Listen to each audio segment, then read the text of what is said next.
Los estudios de ADN en momias egipcias se han presentado como la panacea para reescribir la historia de los faraones. ¿Pero es realmente cierto?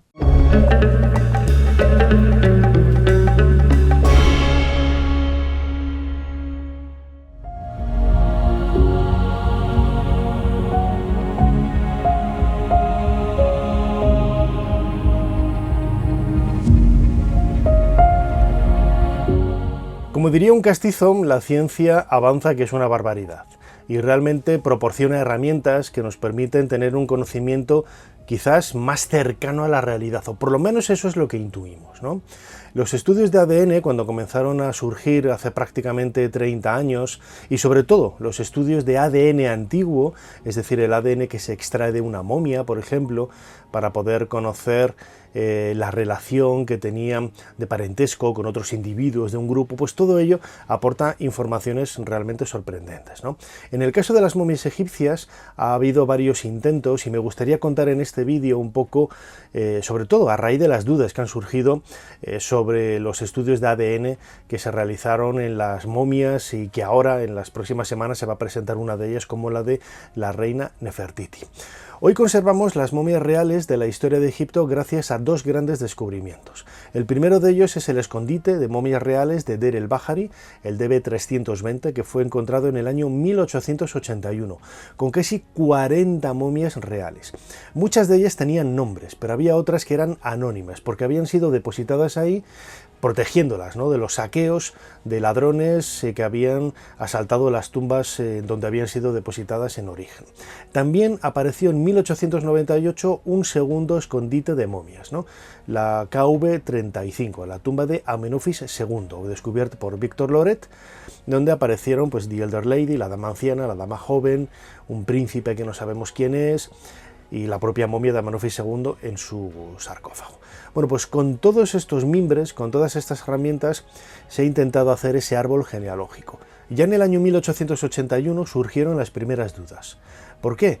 Porque el tipo de momificación, el aspecto que tenían algunas de las momias, no encajaba con los nombres que habían sido escritos sobre las vendas por esos remomificadores y esos trasladadores que movieron las momias de sus tumbas originales a este escondite en época antigua, ¿no?, en la época de los saqueos, para protegerlas. Quizás el caso más sorprendente de todos ya lo detectó Gastón Maspero, quien era director del Servicio de Antigüedades, cuando al abrir la momia de Tutmosis I se dio cuenta que el tipo de momificación no encajaba con la 18 dinastía, sino que encajaba con ese tercer periodo intermedio. Por eso dijo que esta momia seguramente fuera la de Pinetjem. Los nombres tanto de Pinetjem como de Tutmosis I aparecían en el sarcófago, en el ataúd de madera en donde se había colocado esta momia. Elliot Smith, cuando analizó la momia de Seti II, por ejemplo, se dio cuenta de que los rasgos de este faraón no coincidían con los rasgos que podríamos esperar en las momias de la 19 dinastía. De ahí que él lo reubicara mejor en algún momento de la 18, pero sin saber a quién pertenecía. Esto realmente es bastante complicado, ¿no?, de comprender. ¿Pero por qué sucedió? Bueno, quizás en la década de 1970 es cuando salió la solución a este problema, ¿no? Cuando se trasladaron las momias de sus tumbas originales a este escondite de Deir el-Bahari, seguramente en algún momento estas momias tuvieron una etiqueta colocada encima de los cuerpos con el nombre de la tumba de donde venía y la persona con quien estaba identificada. Quizá, como me comentaba Ken Weeks, el arqueólogo americano que estuvo trabajando con el doctor Wente en los años 70 en este estudio de momias reales en el Museo del Cairo, en algún momento estas etiquetas se cayeron y se cambiaron de nombre. Y tiene su lógica. Los estudios cefalométricos vieron que realmente Amenofis III, que era hijo de Tutmosis IV, no había una coincidencia, es decir, estaba muy separado el cráneo del uno del otro. Es decir, no había esa cercanía, según los estudios cefalométricos, que deberíamos esperar, ¿no? La línea de sucesión que se hizo en aquel momento, en los años 70, dio como conclusión que la única momia bien identificada de todas las aparecidas en los escondites era la de Tutmosis III. El resto estaban todas mal identificadas, ¿no? El propio Amenofis III, por ejemplo, seguramente pertenezca a un Ramsés, porque los dos tienen un nombre muy similar y que quizás hubiera sido la causa de este error, ¿no? Pero claro, todo ello llega ya en un momento dado con los estudios de ADN. Primero, en los años 90 también, Scott Woodward, que era miembro de una universidad mormona en Estados Unidos, realizó los primeros análisis de ADN de momias reales egipcias. Él venía con el apoyo de haber publicado en varias revistas científicas la extracción del primer ADN de un dinosaurio. Y eso, bueno, pues le respaldaba, como digo, desde el punto de vista científico. Luego se demostró que ese ADN estaba contaminado por las personas que habían participado en el proceso de extracción del fósil, del hueso del dinosaurio.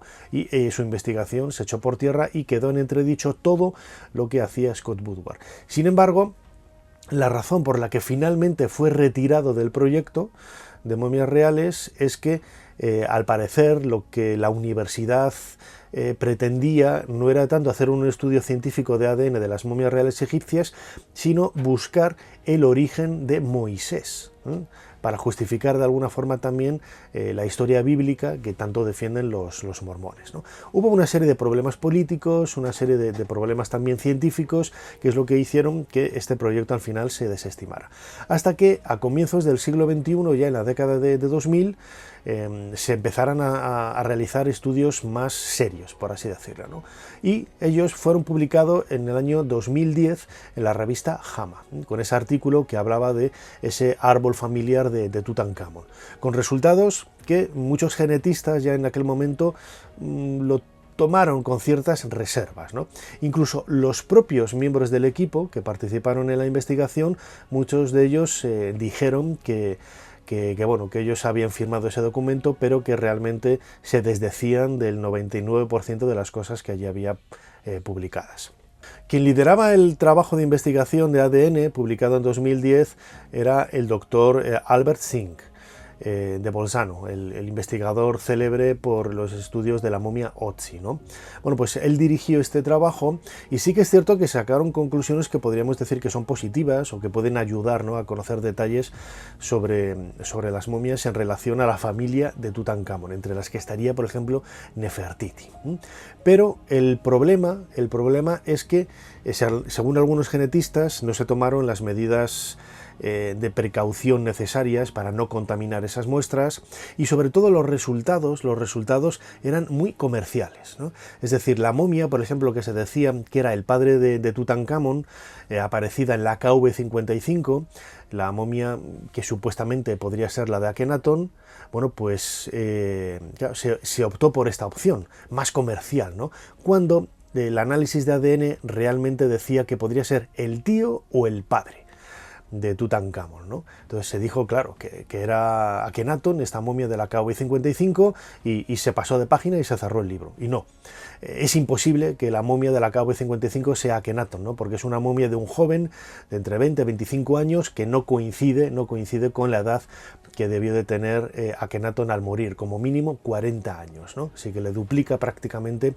la edad. Además, el problema de la publicación del artículo de JAMA es que no se dieron realmente los resultados del ADN, solamente se dieron las conclusiones, lo que, bueno, pues crea también aún más esa polémica, ¿no?, esa polémica en este sentido. Es un tema realmente fascinante, ¿no?, porque mezcla la ciencia más avanzada con lo que supone el estudio de la antigüedad, ¿no? Y yo estoy convencido de que los estudios de ADN, con todas las precauciones del mundo, pueden aportar mucha información, pero también no hay que dejarse llevar también por el entusiasmo, lo más comercial, y de empezar a atribuir ciertos cuerpos a los grandes nombres de la historia de Egipto, pues para llenar, ¿no?, con letras doradas quizás libros o documentales de televisión. Tendremos que estar muy atentos a los estudios de ADN que se van a presentar en las próximas semanas, sobre todo en relación a este trabajo vinculado a Nefertiti, y seguramente podremos sacar nuevas conclusiones sobre la veracidad o no de estos resultados. Hasta aquí este nuevo vídeo de Dentro de la Pirámide. Muchísimas gracias a todos por estar ahí, compartidlo en las redes sociales, suscribiros al canal si no lo habéis hecho todavía. Si creéis que merecemos algún aporte económico, alguna donación, hacedlo a través de ese botón en forma de corazón que pone gracias, ¿no?, debajo del reproductor de vídeo, y nos seguimos viendo aquí dentro de poco, Dentro de la Pirámide. Hasta pronto.